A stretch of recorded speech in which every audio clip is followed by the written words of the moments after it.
رسول اللہ وعلى آلك واصحابك يا سيدي يا نور الله الصلاة والسلام عليك يا سيدي يا رسول الله وعلى آلك واصحابك يا سيدي يا خاتم النبيين بندہ پروردگارم امت احمد نبی دوستدار چار یارم تابع اولاد علی مذہب انفی دارم ملت حضرت خلیل خاک پائے غوث اعظم زیر سایہ ہر ولی صدیق اکس حسن کمال محمد فاروق ذل جاہو جلال محمد عثمان زائے شمع جمال محمد حیدر بہار باغ خسان محمد صلی اللہ تعالیٰ علیہ وسلم لوح بھی تو قلم بھی تو تیرا وجود الکتاب گنبد آپ کی نرنگ تیرے محیط میں حباب عالم آب و خاک میں تیرے ظہور سے فروغ ذرہ ریت کو دیا تو نے طلوع آفتاب شوکت سنجر و سلیب تیرے جلال کی نمود فقر جنید و بایزید تیرا جمال بے نقاب تیری نگاہ ناز سے دونوں مراد پا گئے عقل غیاب و جستجو عشق حضور و اضطراب شوق تیرا اگر نہ ہو میری نماز کا امام میرا قیام بھی حجاب میرا سجود بھی حجاب اور مرد خدا کا عمل عشق سے صاحب فروغ عشق ہے اصل حیات موت ہے اس پر حرام تند و سبک سیر ہے گرچہ زمانے کی رو عشق خود ایک سیل ہے اور سیل کو لیتا ہے تھام عشق کی تقویم میں اثر رواں کے سوا اور بھی زمانے ہیں جن کا نہیں کوئی نام عشق دم جبریل عشق دل مصطفیٰ عشق خدا کا رسول عشق خدا کا کلام عشق امیر جنود عشق فقیہ حرم عشق ہے ابن السبیل اس کے ہزاروں مقام عشق کے مدراب سے نغمہ تار حیات عشق سے نور حیات عشق سے نار حیات عقل و دل و نگاہ کا مرشد اولی ہے عشق عشق نہ ہو تو شرو دی متقدہ تصورات صدق خلیل بھی ہے عشق صبر حسین بھی ہے عشق مارکہ وجود میں بدر و حنین بھی ہے عشق معزز سامعین محترم سٹیج پر جلوگر سید السادات اور نائب امیر تحریک لبیک پاکستان ہمارے دلوں کی دھڑکن تحریک لبیک کی شان آن جان پیر سید ظہیر الحسن شاہ بخاری اور غیرت و حریت کا نشان اس کے بعد مجلس شورا کے رکن اور قائد سندھ علامہ مولانا مفتی غلام غوث بغدادی صاحب ناظم اعلیٰ سندھ صوفی یحییٰ قادری صاحب جن کو بابا جی کہتے تھے کہ یہ میرا ملنگ ہے اور نواب شاہ ڈویژن کے امیر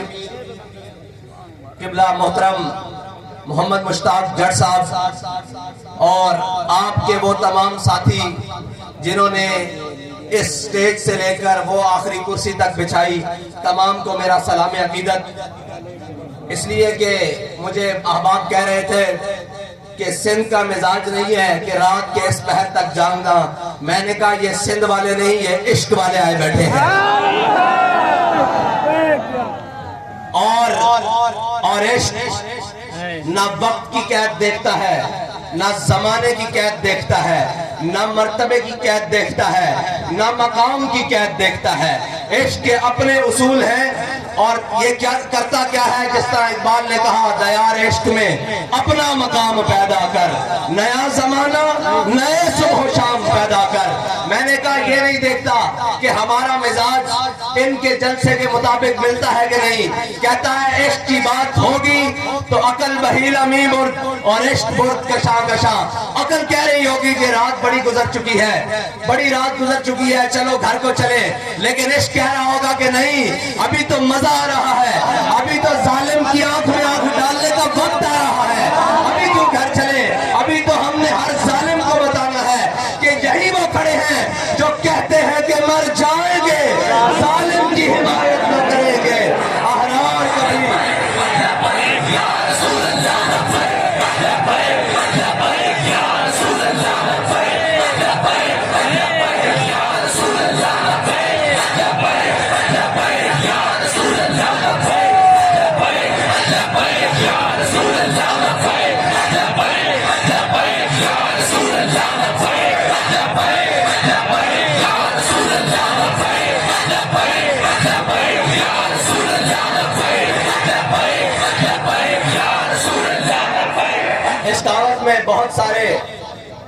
وہ لوگ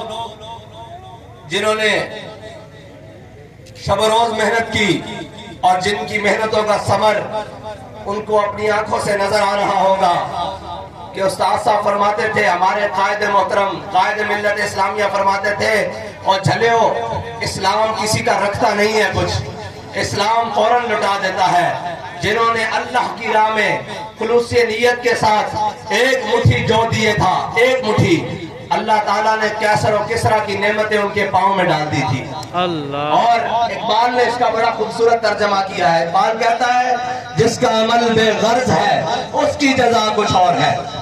جس کا عمل اس لیے نہیں ہے کہ جناب میں سٹیج پر نظر آ جاؤں، میں جناب نام بن جائے اور یہ ہو جائے وہ ہو جائے۔ اقبال کہتا ہے جس کا عمل بے غرض ہے اس کی جزا کچھ اور ہے، حور و خیام سے گزر بادہ و جام سے گزر۔ اور اس پر حضرت مائی رابعہ بصری لوگ کہتے ہیں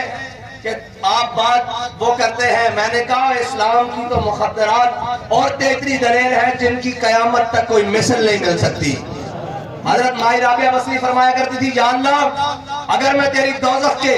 ڈر سے عبادت کرتی ہوں تو مجھے دوزخ میں ضرور سزا دینا، اور اگر میں تیری جنت کی لالچ سے عبادت کرتی ہوں تو مجھے اپنی جنت سے ضرور محروم رکھنا۔ میں تو جو کچھ کرتی ہوں تجھے راضی کرنے کے لیے کرتی ہوں اور تیری رضا کے لیے کرتی ہوں۔ اور یاد رکھنا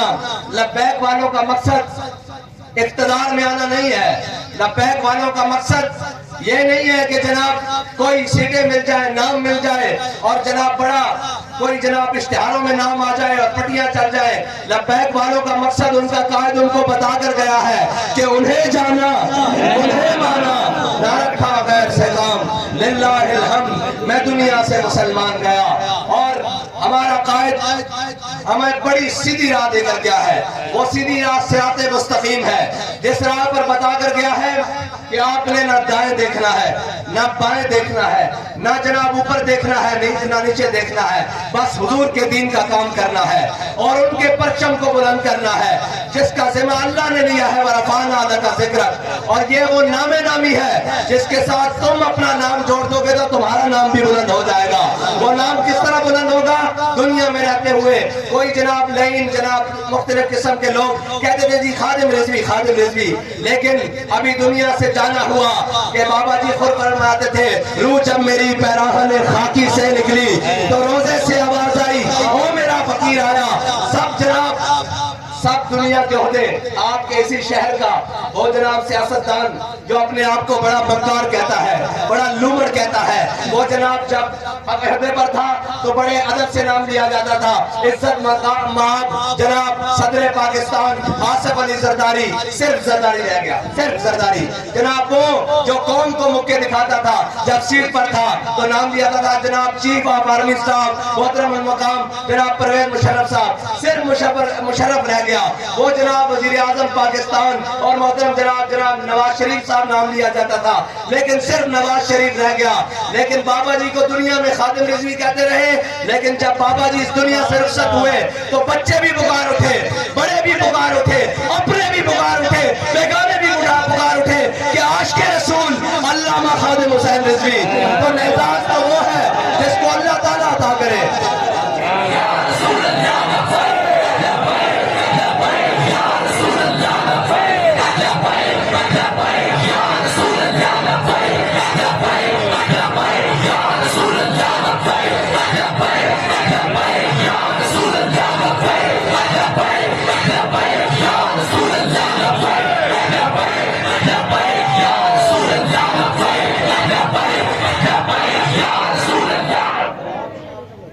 نواب شاہ والے اگر تھک گئے ہیں تو میں وآخر دعوانا الحمدللہ رب العالمین کہتے ہیں،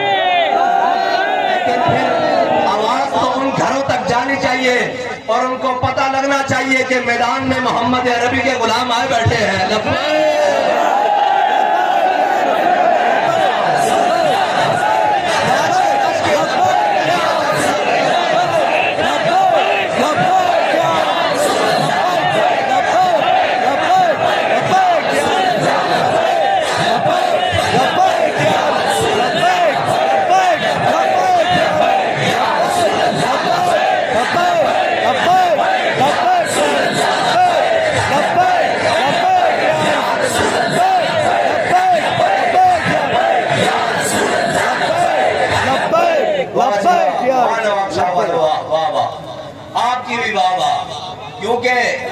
ہم تو مانتے ہی اسے ہیں جو حضور کے لیے ہاتھ اٹھائے، حضور کے لیے اپنا قدم اٹھائے، حضور کے لیے اپنا مال لگائے، حضور کے لیے اپنی جان پیش کرے، حضور کے لیے اپنے سارے اسباب پیش کر دے، ہم تو اس کے غلام بن جاتے ہیں۔ اور اگر کوئی آ کر کہے کہ جناب آپ بیٹھ جاؤ میں ظلم کرنے پر اتر آؤں گا، تو یاد رکھنا اگر تم ظالم ہو تو ہر ظالم کو ہم اپنے جوتے کی نوک پہ رکھتے ہیں۔ اور اگر تم سمجھتے ہو کہ تم چار دھمکیاں دے کر ہمارے کارکنان کو ڈرا لو گے، تو یاد رکھنا میں اور میرے کارکنان جس طرح گولیوں کی بچھاڑ میں کھڑے رہے، اس طرح سندھ کی ہر گلی میں کھڑے ہوں گے تمہارا۔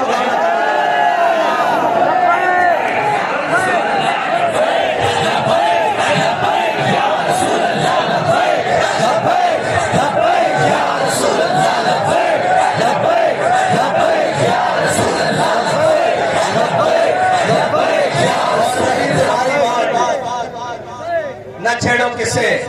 یہ بازو میرے آزمائے ہوئے ہیں، میں جانتا ہوں تم کتنے دلیر ہو اور مجھے تمہاری اوقات بھی پتا ہے۔ خبردار کسی نے تحریک لبیک کے کسی کارکن کی طرف میلی آنکھ بھی دیکھی۔ ہمارے بابا نے ہمیں سبق پڑھایا ہے، ہمارے قائد نے، کہ ضعیف اگر نظر پڑے رسول کا جمال بند۔ ہمارے قائد نے ہمیں بتایا کہ اگر کوئی کمزور آ جائے تو اس کے سامنے آپ نے حضور کے جمال کا مظہر بن جانا ہے، نرم ہو جانا ہے، بچ جانا ہے، اسے اس کے آگے جھک جانا ہے۔ ضعیف اگر نظر پڑے رسول کا جمال بند، اور ظالم اگر آئے نظر قہر ذوالجلال بند۔ پھر یاد رکھنا پھر ہم اللہ کا قہر بن کر اس ظالم کے سر پر ٹوٹ پڑتے ہیں۔ پھر ہمیں پرواہ نہیں ہوتی کہ کون کوئی سامنے کتنا دلیر ہے، اور سامنے کوئی کتنا طاقتور ہے، اور سامنے کوئی کتنا بڑا جاگیردار اور وڈیرا ہے۔ پھر ہم لبیک کا نعرہ لے کر میدان میں نکل آتے ہیں۔ پھر نہ ہمیں سر کی پرواہ رہتی ہے نہ اپنے گھر کی پرواہ رہتی ہے۔ پھر ہم اس وقت ہی جاتے ہیں جب اس کا تختہ الٹ کر اس کو لندن بھیج دیتے ہیں۔ اس لیے ہمیں نہ چھیڑو، ہمیں چھیڑنے والے آج ملک میں بھی نہیں ہیں۔ اگر تم 4 دن یہاں جی رہے ہو اور تمہارے پاس اگر حکومت آ گئی ہے تو پنجابی میں کہتے ہیں کہ جر کے کھاؤ، ذرا تمیز رکھو، ذرا حوصلہ رکھو۔ تمہاری دولت بتا رہی ہے یہ دولت نہیں ہے، ہمیں پتہ لگ رہا ہے تم کم ظرف ہو۔ اور خبردار ہمارے امیدواران، ابھی تو یار الیکشن کا میدان لگا ہے، ابھی تو تم سے بہت سارے حساب باقی ہیں جو تحریک لبیک پاکستان نے تم سے چکانے ہیں۔ تم سب کا گریبان پکڑ کے پوچھنا ہے، اور 70 سال اس قوم کو لوٹ کر کھانے والوں کشمیر کس نے بیچا ہے؟ اور 70 سال اس قوم کو لوٹ کر کھانے والوں، اس قوم کے چہروں سے خوشیاں اڑانے والوں عافیہ صدیقی کس نے بیچی ہے؟ یہ ابھی تم سے حساب باقی ہے۔ اور 70 سال اس قوم کے اوپر مسلط ہونے والوں، اس قوم کے پانی کو کس نے چوری کیا ہے؟ اس قوم کے اسباب کو سوئس بینکوں میں کس نے رکھا ہے؟ یہ ابھی تم سے بہت سارے حساب باقی ہیں۔ یہ نہ سمجھنا وہ کوئی اور ہوں گے جو میدان چھوڑ کے بھاگ جائیں گے، وہ کوئی اور ہوں گے جن کی فلائٹیں باہر اٹھتی ہوں گی۔ ہمارا جینا بھی اس ملک میں ہے، ہمارا مرنا بھی اس ملک میں ہے، ہمارے آباء و اجداد کی قبریں بھی اس ملک میں ہے۔ ذرا ہوش کا ناخن لو، تمہارے سامنے کوئی بھاگنے والے میدان سے نہیں کھڑے، اور وہ نہیں کھڑے کہ جناب جو ہر موقع پر تم سے سوداگری کرے۔ تمہارے سامنے وہ کھڑے ہیں جو فیض آباد میں گولیوں کی بچھاڑ میں بھی یہ کہتے رہے کہ ستمگر